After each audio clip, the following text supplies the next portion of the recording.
साईं मुंहिंजा सुजान लेखक साईं ॾिनो मला जो सुहिणो इंतख़ाब आहे। कुझु माण्हू ज़िंदगी में ओचितो न आईंदा। हाँ, कुझु माण्हू ज़िंदगी में ओचितो न आईंदा, पर क़िस्मत खेनि असांजी दिलि जी अहिड़ी कुंड में विहारे छॾींदी आहे जितां पोइ संदन यादि कॾहिं बि नथी वञे। उन्हनि सां गॾु गुज़ारियल हर पल, हर मुर्क, हर ॻाल्हि, हर ख़ामोशी ज़िंदगी जो सभ खां हसीन सरमायो बणिजी वेंदी आहे। असां कॾहिं सोचींदा ई न आहियूं त जंहिंसां गॾु मुस्तक़बिल जा ख़्वाब ओणिया आहिनि, जंहिंसां गॾु हर ख़ुशी, हर ॾुख विराइण जा इरादा कया आहिनि, हिकु ॾींहुं उनखे अलविदा चवणो बि पवंदो। पर क़िस्मत जा फ़ैसिला इंसान जे ख़्वाहिशुनि खां हमेशह वॾा हूंदा आहिनि। विछोड़े जी घड़ी ईंदी आहे त दिलि चाहे थी वक़्त खे रोके छॾिजे, पर वक़्तु कंहिंजे लाइ नथो बीहे। अखियूं लुड़कनि सां भरिजी वञनि थियूं ऐं चप ख़ामोश थी वञनि था, ऐं दिलि हज़ारे अणचयल लफ़्ज़नि जो बार खणी बीह रहिजी वञे थी। के अलविदा रुॻो हिकु लफ़्ज़ न हूंदा आहिनि, पर सॼी ज़िंदगी जो दर्द बणिजी वेंदा आहिनि। माण्हू त हलियो वेंदो आहे, पर संदसि खिल, संदसि आवाज़, संदसि साथ, संदसि ख़्याल ऐं संदसि यादूं हर ॾींहुं दिलि खे सॾींदियूं रहंदियूं आहिनि।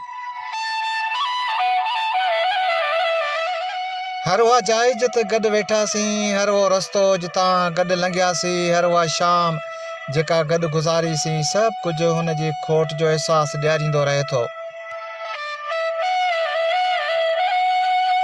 ज़िंदगी अॻिते ज़रूरु हले थी, पर कुझु माण्हू अहिड़ा हूंदा आहिनि जिन जी जाइ कॾहिं बि को ॿियो नथो भरे सघे। उन्हनि जी ग़ैर मौजूदगी हर ख़ुशीअ में बि हिकु अणपूरे उदासी छॾे वेंदी आहे।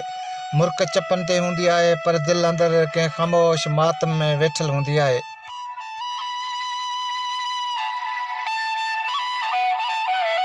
शायदि मोहबत जो असुलु मतिलबु इहो ई आहे त फ़ासिला वधी वञनि ऐं वक़्तु बदिलजी वञे, हालतूं बदिलजी वञनि, पर दुआ कॾहिं बि न बदिलिजे।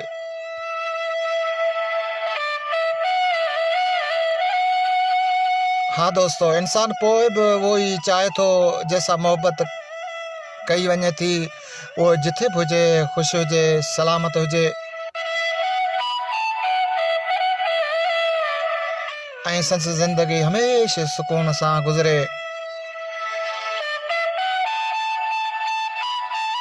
अॼु बि जॾहिं तुंहिंजो ज़िक्र दिलि में उभरे थो, तॾहिं महसूसु थिए थो त के माण्हू विसरण लाइ न, पर यादि रहण लाइ मिलंदा आहिनि। तूं शायदि हाणे मुंहिंजे साम्हूं न आहीं, पर मुंहिंजी हर दुआ ऐं हर ख़ामोशी राति में, हर उदास शाम में ऐं मुंहिंजी हर यादि में हमेशह ज़िंदा रहंदी।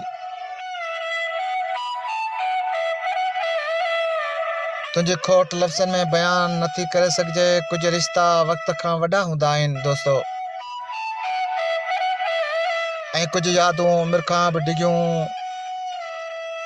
हूंदियूं आहिनि। तूं जिथे बि आहीं, मुंहिंजी दुआउनि में हमेशह रहंदीअ ऐं मुंहिंजी दिलि में तुंहिंजी जाइ कॾहिं बि को ॿियो न वठी सघंदो। कुझु माण्हू क़िस्मत खां विछड़ी वेंदा आहिनि, पर दिलि खां कॾहिं बि न आहिनि विसरंदा। हा, पर दिलि खां कॾहिं बि न आहिनि विसरंदा।